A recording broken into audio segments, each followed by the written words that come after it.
Hello and welcome back to Defense Grid, the board games rule videos. As always, if you have any questions or comments, feel free to ask below in the comments, over on Board Game Geek, Reddit, wherever you can find me. More than happy to help.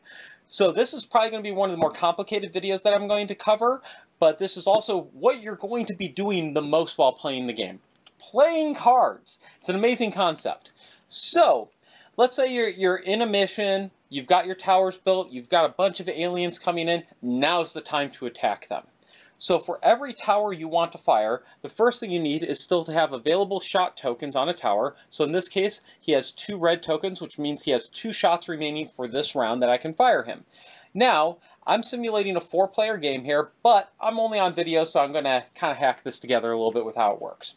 So first thing you're going to need is you're going to need an activate card for the tower you want to fire. In this case, I have an activate Inferno card, which says I can activate an Inferno. So I could play that card in front of me.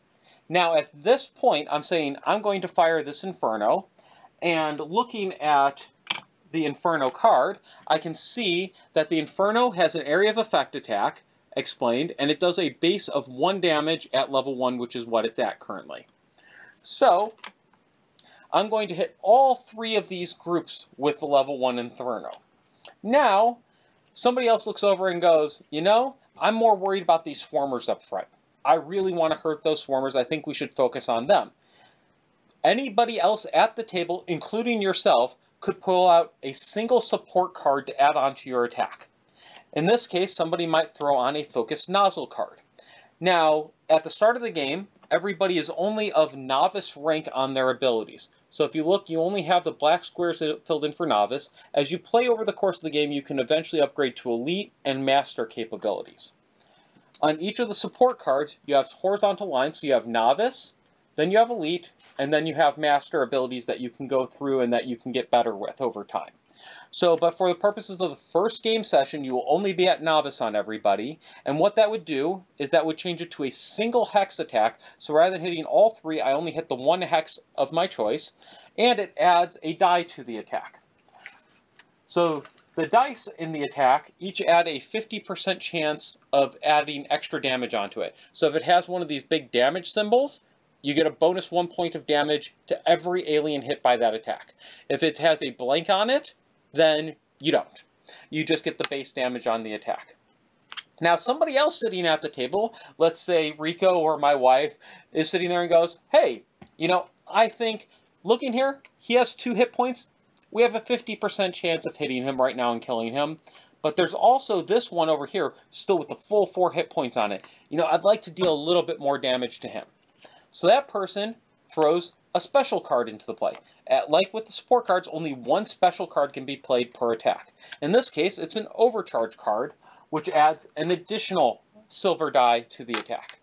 So another 50% chance of adding 1 additional damage to the attack. At this point, this is a completed attack. No more cards can be added to it. You're not required to add support or specials. You're always required to play an activate card. These are optional, but if you do add them, you can only play 1 support or special on an attack unless the support or special cards themselves say otherwise, and they very clearly say if that's the case. So, in this case, now I have the 1 base damage, which you can also see on the activate card. So, all the activate cards have the full tower details, their range, their rate of fire, and their damage. So you can see every little bit that you need to on there. I roll the dice. In this case, I roll like I always do and get 0 bonus damage. But I'll fudge things a little bit. So I dealt the 1 damage plus 1 additional damage. That's 2 damage. So I come over here. I remove the 2 damage tokens. I kill that swarmer. I remove the 2 damage tokens from that one. I remove the shot token from the Inferno to show that we fired it this round, and that attack is complete. And that's primarily how you play a card. But there's one big thing you need to keep in mind. There is a card in the box called Activate Any Tower, and almost every player starts with one of these in their basic deck. When you play this card, it's like a red card for any tower. So I could have used that to activate the Inferno, and then other people could have played the same add-on cards, including a special card. When this is played, you should treat it like a red card. So in that case, would have done the same exact attack, and when you're done, everybody takes the cards they played and they put them into their own discard piles. So be very careful with that. Don't accidentally pick up somebody else's cards and put them in your discard pile. It'll really mix up things.